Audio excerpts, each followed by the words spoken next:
Boing, boing.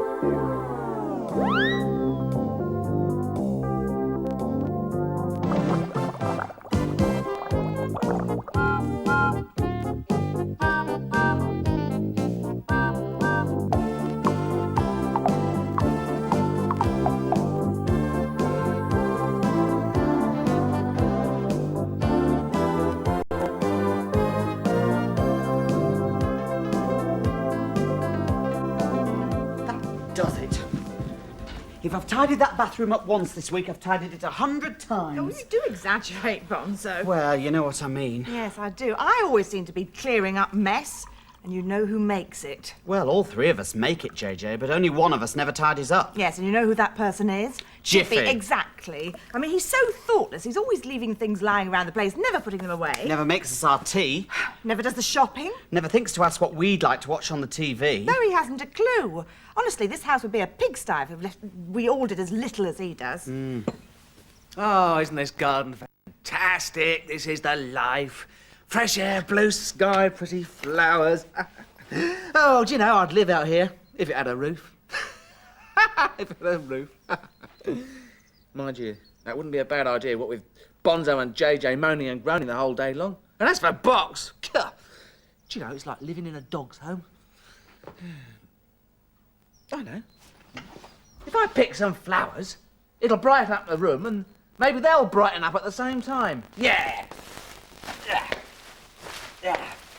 Oh, yes. This'll do the trick. And another thing, he only does his own washing up after tea. Never gives your pen back when he borrows it. Never does the shopping. He said that before. Have I? Oh. Well, he never does the shopping twice. I must say, he isn't a very good homemaker. Oh, you two. What's that then? The thing is, Jiffy, you just don't do your share around the house. No. We all have to feel at home here, Jiffy, not just you. I'm sorry, you're wrong. No, I do my bit to brighten the place up and to prove it. Look, I brought these in from the garden. Jiffy, what have you done? Well, I'll tell you what he's gonna For do. you. He's ruined our garden. No, but How could you be so selfish, Jiffy? That garden was lovely. You've ruined it. But I thought... No, you don't think. You only think of yourself. This is our home, Jiffy, as well as yours, and that includes the garden, which you've gone and ruined. Look, I'm only trying to cheer you up. Cheer us up. That's a funny way of doing it, I must say. You do nothing to help in this house. You just go about wrecking it. Right, well, if that's the way you feel, perhaps it's better if I leave home altogether. That suits us fine. Right. Oi, what's all the palaver about, Skivwithy? I'm going, but I'm leaving. I'm not staying with those two a second longer. I'm off out of here. You'll never ever see me again, ever. Bye.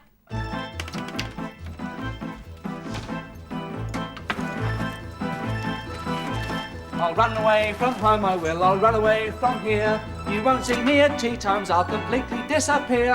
I've always tried to be a friend and make this house good fun. But all you do is find a fault with everything I've done.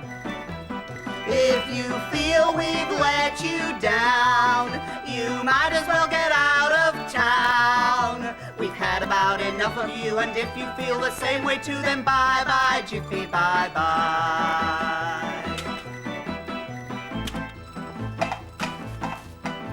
I'll run away from here, I will, as soon as I am packed. You've hurt me very deeply, so I won't stay here, in fact. I'll find a good home somewhere else where people treat me nice. And when I'm happy there, I will not think about you twice. Are you going by bus or boat? If so, you'll need an overcoat.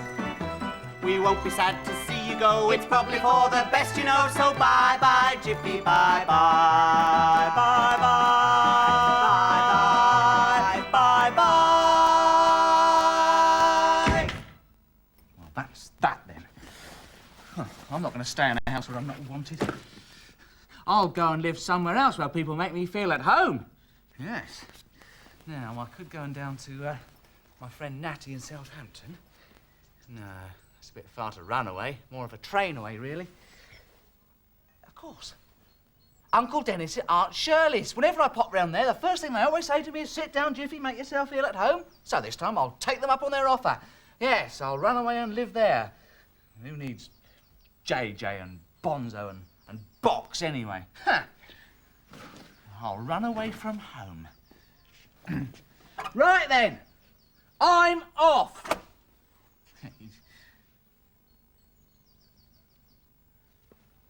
Well, there he goes. Yeah, but not for long, I'll bet. How do you know? I just know. East, west, home's best. What on earth do you mean by that? Well, it's an expression, you know. Wherever you go, to the east or to the west, home is the best place to be. Rubbish, JJ. I reckon he's off for good. You mark my words, he'll be walking back through that door in 5 minutes. Look, do yourself a favour, Mrs. Know-it-all, and forget him. But Box, Jiffy's really gone. Good. I hope he left his key. He was a waste of space anyway. Oh, don't hang around waiting for him to come back. You'd be better off reading me a story. What story? Oh, the one in me, mate. Tell me a story for me, as long or as short or as daft as can be. Tell me a story, I want one this minute, with fun and adventure and exciting things in it. 5 minutes and he'll be back. What's this story about, Box? Well, read it and see, dafthead. It was the week before Christmas, and at the supermarket things couldn't be busier. Everyone was doing their last-minute Christmas shopping.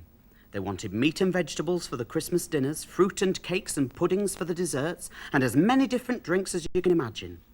There were special treats for children, like chocolate Santas, and for grown-ups, like bottles of champagne. And people were still buying things that people eat all year round, like tins of baked beans. At the back of the supermarket was the warehouse, where all the food and drink was kept in big cardboard boxes piled high until it was taken onto the shop floor and stacked on shelves for the shoppers to see. There were boxes of every single thing you can buy in a supermarket, and they all got on very well with each other. They felt quite at home in the warehouse, all that is, apart from Sharon, the champagne box. The problem with Sharon was that she thought nobody else was good enough to talk to her. "I'm sorry," she'd say, "but you don't understand what it's like to be a box that holds such special things as champagne bottles. I really can't be expected to feel at home with you other boxes." "What are you on about?" laughed Benny the Baked Bean Box. "We're all the same, all made up of cardboard, and what's it matter whether we hold champagne bottles or baked bean cans?" "On Easter eggs," piped up Enid, the old box in the corner. Hey, that doesn't sound like the Enid I know. "Be quiet, Box, I'm trying to read." Enid had been in the warehouse since last Easter. "No one wants my Easter eggs at this time of year, but you just wait till next Easter." Enid's Easter eggs hadn't been unpacked last Easter, and as the sell-by date was a long way off, the warehouseman had left Enid where she was. The other boxes all liked her, as she was a jolly old box. But Sharon the champagne box was as spiteful as she was proud, and she just couldn't resist making fun of old Enid. "Well, sweetie," scoffed Sharon, "you should know enough about boxes. You've been here long enough. I'm surprised you can't see how important it is to be a box for things people want. It means I'll be out on the shop floor very soon, not stuck in this dusty old warehouse. I want to be with boxes of my own kind, and with a bit of luck I very soon will be."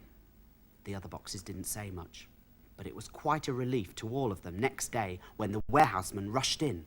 He'd been told to restock the champagne shelf as quickly as possible. He snatched up Sharon, and before she had time to say goodbye and good riddance, she was off on his trolley and into the supermarket. "Well, I hope she's satisfied now," chuckled Benny the Baked Bean Box, pleased as punch that Sharon was gone. All the other boxes felt the same, especially Enid. "If you ask me, I'm glad to be stopping at home," she said. "We're a really happy family now." In the supermarket, things weren't happening quite the way Sharon had expected, and her new champagne box home was to be quite different from the one she'd imagined.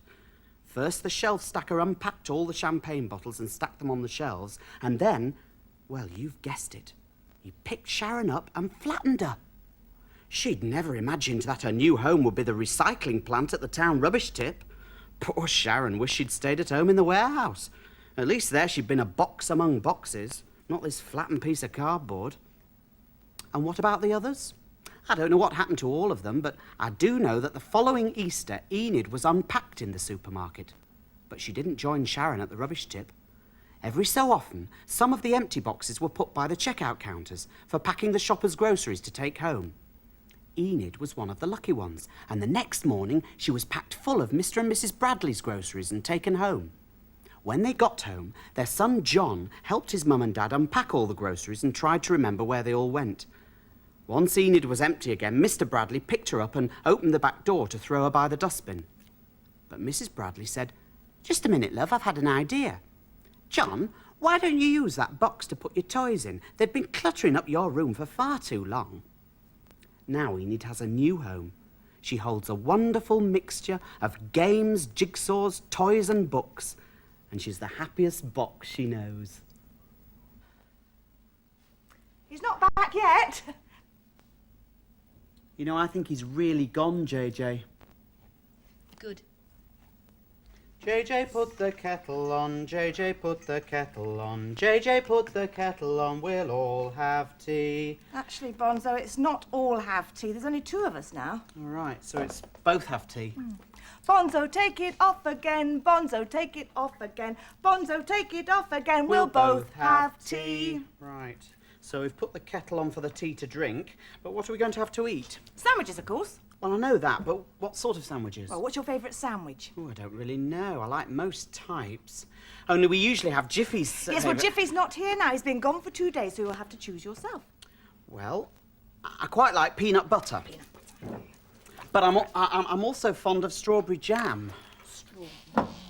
I'm quite partial to chocolate and banana spread. Bonzo, you'll have to make your mind up or we'll never get tea ready. Only it used to be so easy. Jiffy always got his own way when it came to what we had to eat for tea. But that was one of the things that made you cross about it. Yeah, good riddance to him, I say. Oh, shut up, Box. His clothes were horrible. Shut up, Box. Why should I? You're as glad as I am he's gone. No, I'm not. Not what? Not glad he's gone. I want him to come home, JJ. Oh, so do I. Oh, I give up. I tell you what, Bonzo. We'll make the tea, eat it, and then write a letter to Jiffy asking him to come back. After all, it's partly our fault that he's gone. Good idea.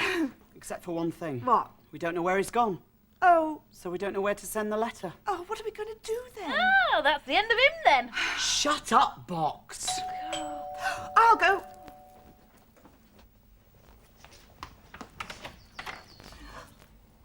Oh, hello, Jiffy. Hi, JJ. Bonzo. Hi, Jiffy. Well, come in. It's always nice to have visitors, isn't it, JJ? Yes. Thanks. Right. Ah. Well, how do you like your new home? It's fine, thanks. How are you getting on here? Very well, thank you. Yeah, very well without you. Box. Well, I hadn't even noticed he'd gone. Well, I had. So had I. Had you missed me a little bit then? Well, the house did seem a bit quiet without you. Yes. And it's not been easy deciding what to have for tea, I can tell you. Oh, well, you're lucky to have the choice. What do you mean? Well, I'll be staying at Uncle Dennis and Aunt Shirley's. And I have to eat everything they give me, whether I like it or not, and there's nothing like the great teas we have here. You mean being there's not as good as being here? Oh, not by a long chalk. No, I mean, Uncle Dennis doesn't like playing games, and Aunt Shirley makes me clean the bathroom out every day, whether I've used it or not. I've got a good idea. What's that? Well, it seems to me that the house is, we've agreed, quiet without you, Yeah. and you don't seem to like where you live now, so... Why don't you come back home? Are you sure? Of course we are. You're not just saying this because you feel sorry for me? Of course not. Please come home, Jiffy. I really don't know what to say. I do. Say yes. All right. Yes! I heard you say that anyway. Oh, wait.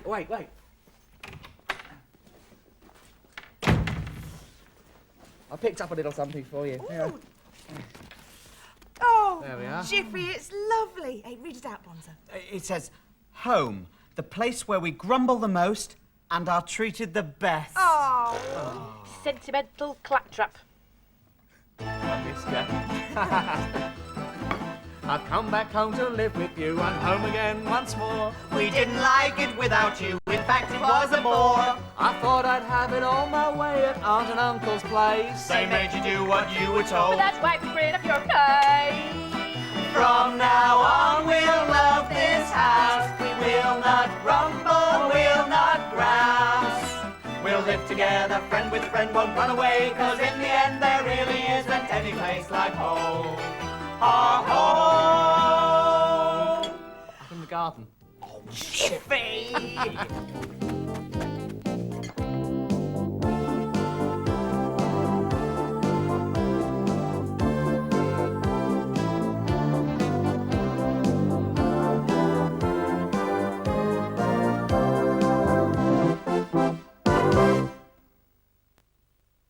boing.